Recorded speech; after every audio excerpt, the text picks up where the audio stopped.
Saudara, PSSI memperkenalkan pelatih baru timnas senior. Ia adalah Sintayong. Pada Desember 2019, PSSI mengambil keputusan berani dengan menunjuk Sintayong sebagai pelatih kepala timnas Indonesia menggantikan Simon McManamy.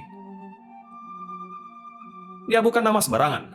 Sintayong pernah membawa Korea Selatan ke Piala Dunia 2018 dan mengalahkan Jerman di fase grup. 2-0, that is it, all over. Amid wild and incredible scenes. Kedatangannya diharapkan bisa mengangkat performa timnas Indonesia menjadi tim yang tak terlalu mengecewakan. Tetapi, tantangan besar menanti. Indonesia terpuruk di dasar klasemen kualifikasi Piala Dunia 2022. Moral pemain jatuh. Sepak bola Indonesia berada dalam masa-masa kelam. Sintayong pun harus membangun ulang semuanya dari nol, bahkan mungkin dari minus. Sintayong memulai pekerjaan beratnya dengan menitik beratkan pada aspek fisik. Minimnya fasilitas dan buruknya fisik para pemain dianggap sebagai salah satu faktor besar buruknya performa timnas. Sintayong menyadari bahwa era sepak bola modern, terutama di level internasional, sangat menuntut daya tahan, kecepatan, dan stamina tinggi. Oleh karena itu, dia menganggap fisik yang prima adalah fondasi utama sebelum bicara taktik. Dia ingin pemain Indonesia bisa bersaing melawan tim-tim kuat Asia dan dunia yang bermain dengan intensitas tinggi.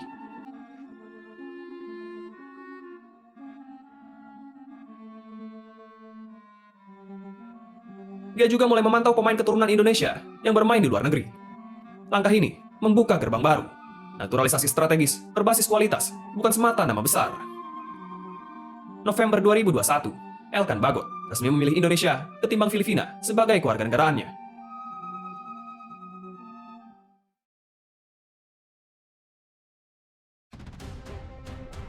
Desember 2021, setelah ditunda setahun karena pandemi, Piala AFF 2020 digelar di Singapura. Indonesia hadir dengan wajah baru.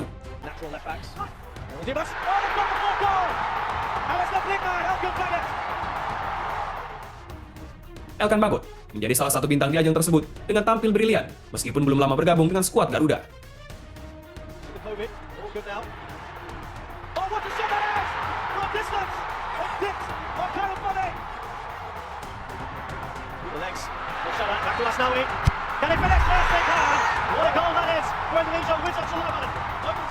Indonesia melaju hingga final. Namun, mereka gagal menjadi juara usai dikalahkan Thailand. Tapi publik tahu, ini adalah tim masa depan. Di ajang inilah, Sintayong mulai dipandang. Dirinya dianggap tepat untuk membangun timnas Indonesia masa depan. Setelah gagal di kualifikasi Piala Dunia 2022, Indonesia harus memulai dari babak playoff untuk Piala Asia 2023. Mark Klok resmi menjadi warga negara Indonesia. Di putaran ketiga kualifikasi, Indonesia tergabung di grup A bersama Kuwait, Yordania, dan Nepal.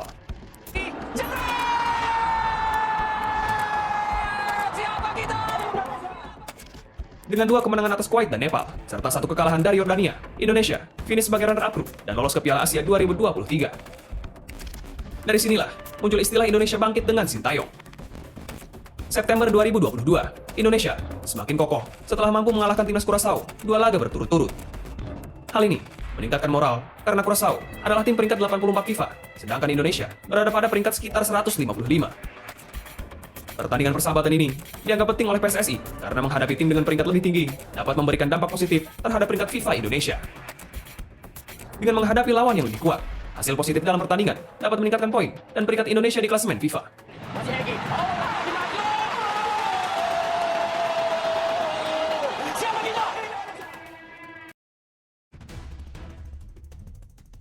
Pada Desember 2022, di ajang Piala AFF, Kicks the ball in, and the opening goal. Stealing it there, at the far post, Maggie Molana. A lovely exchange of passes, it's made its way through. namun sayangnya, di turnamen tersebut, Indonesia hanya mencapai semifinal setelah disingkirkan Vietnam dengan agregat 0-2. And they get the second goal. It is the same man again, Win Jianlian rises high.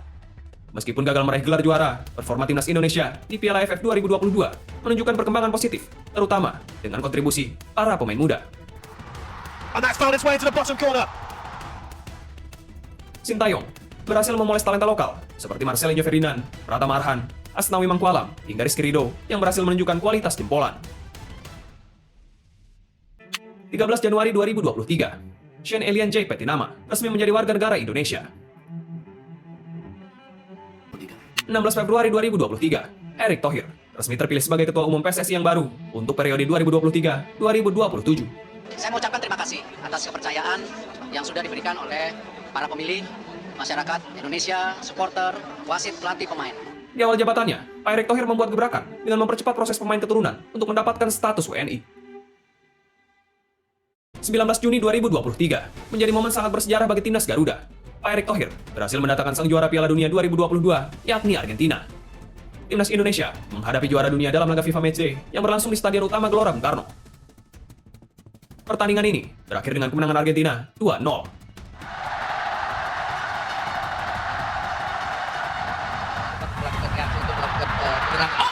biasa. Shooting luar biasa. Kelas dunia. Shooting kelas dunia. Luar biasa, shooting kelas dunia, tendangan torpedo. Ada rasa haru, ada juga rasa bangga. Meskipun kalah, timnas Indonesia menunjukkan perlawanan yang solid. Kiper Hernando Ari melakukan beberapa penyelamatan penting, termasuk menggagalkan peluang dari Julian Alvarez dan Alejandro Garnacho. Asnawi Mangkualam menjaga Garnacho dengan ketat. Peluang terbaik Indonesia datang dari sundulan Elkan Bagot yang ditepis oleh Emiliano Martinez. Pertandingan ini disaksikan oleh lebih dari 56.000 penonton dan menjadi momen bersejarah bagi sepak bola Indonesia, meskipun Lionel Messi tidak turut bermain dalam tur Asia tersebut.